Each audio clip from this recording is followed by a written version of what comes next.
Welcome to Ground Control and another episode of the Pilot's Lounge. I know it's been a long time since I've published one of these episodes, and the reason I haven't done that is I was getting so far behind in my projects. I wanted to get caught up on some of my projects so I didn't have to keep carrying them forward from episode to episode. But anyway, I've got a lot of information to go over, so let's get right to it. The RC Timer 6x3 composite prop that I love to use on my mini park jets, I finally had to replace one of those. Those have turned out to be a very efficient and very durable prop. I absolutely love them. I think they're about the same as the EMP, KMP props that you buy from different vendors, so any of those will do. Field testing of the Racerstar BR2406S 2600 motor is awesome. I absolutely love that motor. That is one of the best budget motors I've come across yet.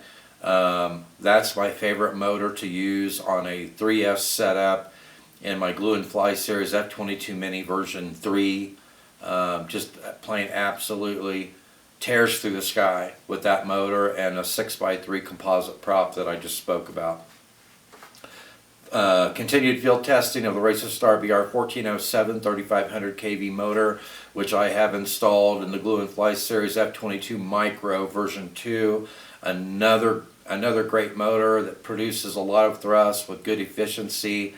And I run a 35-45 prop on that, and if you've watched the videos of the version 2 on a 3S setup with that motor and that prop, it's as fast ripping through the air as the version 3 Mini is. So far the Racerstar motors have really turned out to be excellent budget motors for me.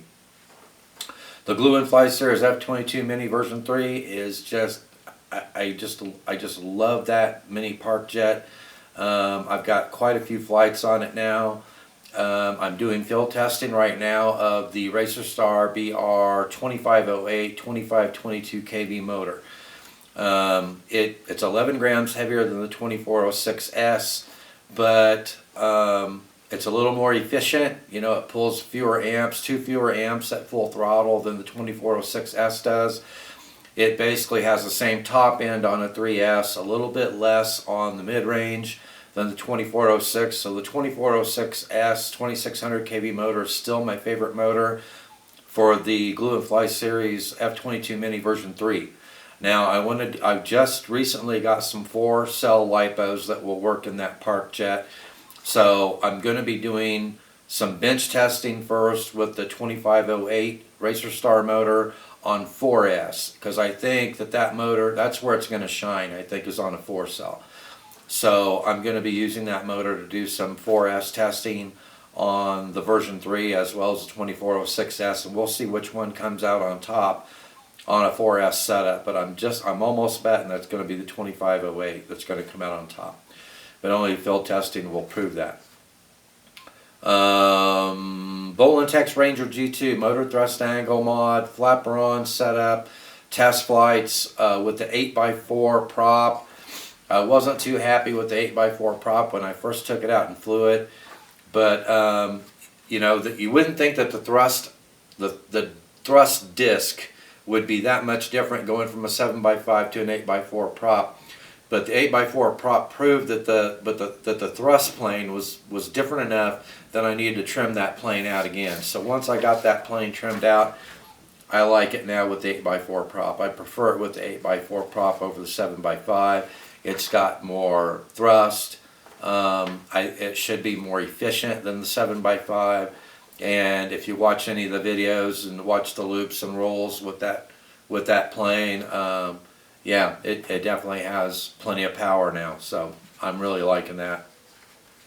Plans for the Glue and Fly Series F22 Mini version 2.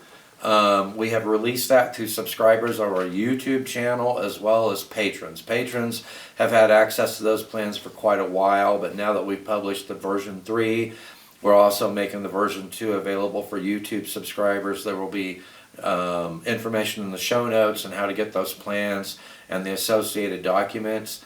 If you're interested in building and flying that plane, We have plenty of video footage of flights with the Glue and Fly Series F-22 Mini version 2, and it's a park jet that can grow with you.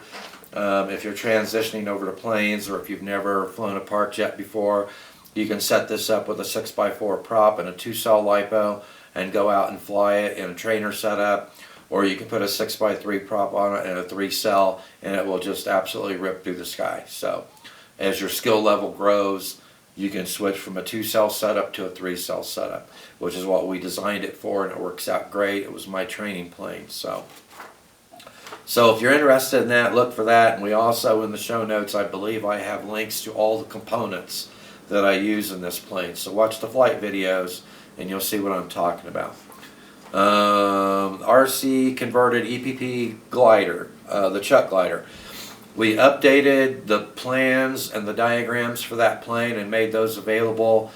I wasn't happy with the roll rate on that, so I did an in-place modification of the elevator setup as well as the aileron setup. And if you watch the latest flight videos of that EPP Chuck glider, you'll see that the roll rate now is fantastic. That thing rips through the sky, and very acrobatic, and it can handle a ton of wind. So if I go out to fly and the winds are really strong, that's the one thing that I will always put up in the air in the wind. Don't have any problems with it. So if you've completed that tutorial, or you're wanting to complete that conversion, download those latest diagrams and plans for that.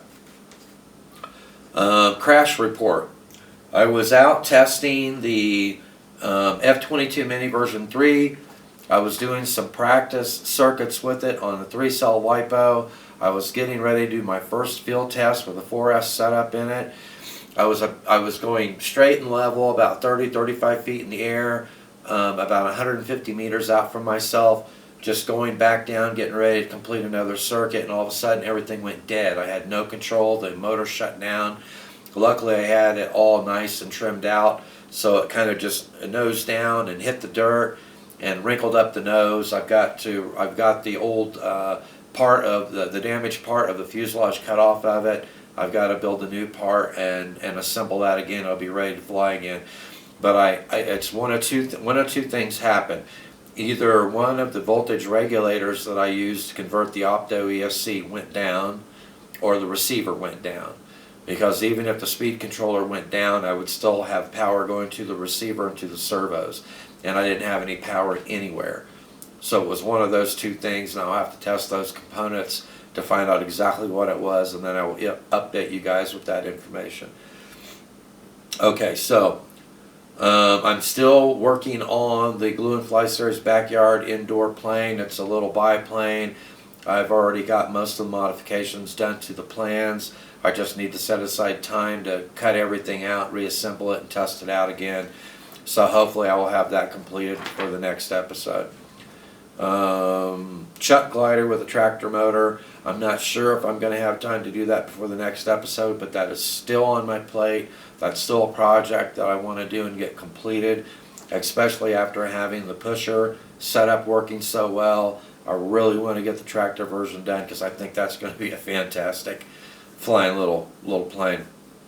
The JJRC H31 quad B-Core flight controller setup, replacing the stock flight controller so I can use my hobby grade transmitter and actually set it up for air mode so that you're not required, you don't need the computer to do rolls and flips for you. So that I'm definitely going to have completed before the next episode. I just got the Sky RC D100 version 2 charger. For the past 2.5 years I've been using the Sky RC D100 version 1 charger, and I absolutely love that charger. This one looks almost identical. It's a little bit smaller form factor. It has all the same features as the version 1 plus some additional features. So I will be doing an initial review of this charger in the next week to 2 weeks, so look for that. And I've already put it to use, so everything is working great on it. I think it's going to be another fantastic charger, and having 2 of these is going to allow me to get ready to go for my daily flight session a lot faster. So I will do a side-by-side comparison of the two, since the version 1 is not available anymore, but the version 2 is. So look for that. Field testing of the TATTU R-Line 4S 1050 milliamp 95C lipos. Those are the 4S lipos that I ordered that I was talking about doing 4S testing. I ordered 3 of those. I had one that had a dead cell in it or a bad cell in it. I made a video of the test of those lipos, sent it to Jen's Ace Tattoo.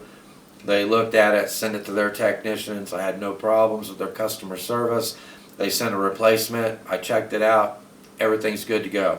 So I won't hesitate to buy directly from them again. Their customer support was fantastic. So big feather in their cap.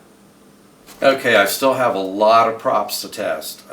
Different 50-30 props. I want to see which manufacturer 50-30 prop that I have on the bench on the 3S setup performs the best. And I'll give you guys those numbers. But I want to know, before I put another 50-30 on one of my micro planes, which one I'm going to get the best bang for the buck as far as thrust and efficiency for those planes.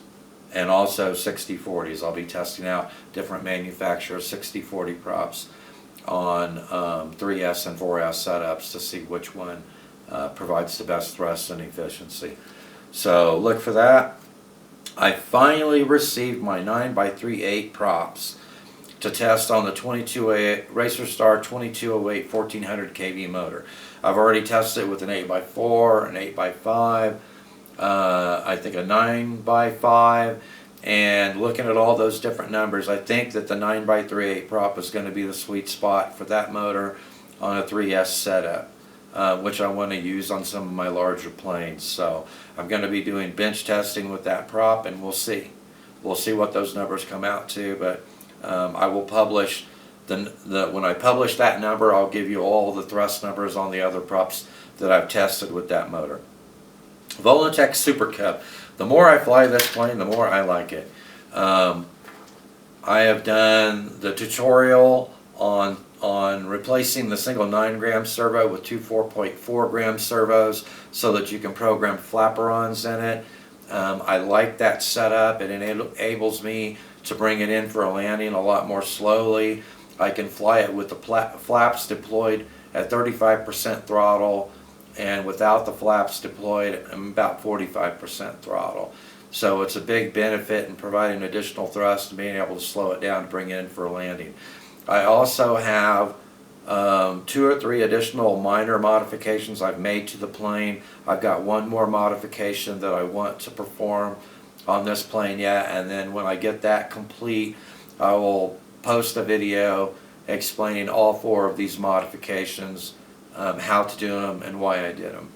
So look for that. And this is an excellent flying little plane, and it's extremely durable. I have just abused the heck out of it, and it's still flying great. So also, I'll be publishing a video on what I learned in my experience with setting up flaperons. Okay, there's a benefit, but there's also some cons to doing it. You have to get the right adjustment on those to make them effective. So I'll be going over that. I'll be publishing a video on the setup of the Volantech Ranger G2 control surfaces and deflections, as well as the flaperons. If you've watched it fly with the flaperon setup, with the motor thrust angle modification, with the 8x4 prop, and how I've had to set up the control surface deflections for the flaperons and stuff on that plane, I will publish that information, as well as on the Super Cub. Alright, so that's a lot of information to cover. We have done a lot since the last episode. One thing I hadn't planned on doing was build tutorial and review maiden flight setup tips on this little minimum RC F8F Rare Bear, little brushed motor nano plane. And I've had a lot of fun with this. And it's for a little tiny nano plane, it really flies really well. What I'm going to be doing, so I've published all that information. If you guys haven't seen it yet, I'm going to be doing some testing with different setups with different motors and props to try and get the best weight, thrust to weight ratio out of this plane, because my goal is to eventually put a micro FPV system on it. And so I want to get the maximum amount of thrust set up on this plane that I can. So watch for that. We've got plenty more items to review, more modifications we're going to perform and field test and publish, more field testing of components, more DustOff flights.